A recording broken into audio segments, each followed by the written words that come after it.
this book really come about? Crazy person. Yeah, but you've got your crazy person that has a lot of interesting things to say. And so how did this book come about, Dr. Poussaint? What was the genesis of this? Well, it came about through a lot of talking about these issues, but I think the final push for the book, Bill was going around the country doing call-outs. Now, a call-out was Bill rallying people, maybe a couple of thousand, into an auditorium and having local people from all stratas, poor and so on, to come talk about what they needed to do for themselves and for their community. And they would actually get up and talk about things they had overcome, very, very, very heavy stories. And many of them are in the book. We took some of the comments from the people in the call-outs, and they're in the book with the people talking about what they feel needs to happen for them and for their communities in order to become victors and not victims. Yes. And it was complicated putting it all together.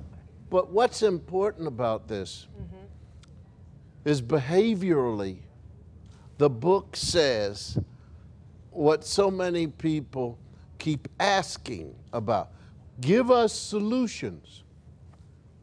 And the book says you happen to be a strong part of solution. Regardless what color, what your culture, if you're not doing what you ought to be doing, you get caught up in something, drugs, you get caught up in something that happened to you when you were when you were a child. How do you react to what is going on around you? What you're fundamentally saying here is regardless of your circumstances, your race, your social class, if you start acting like a victor in your life and taking personal responsibility. Universals, and yes. I think in talking about the people, one of the messages in the book is that you don't quit and you always have choices.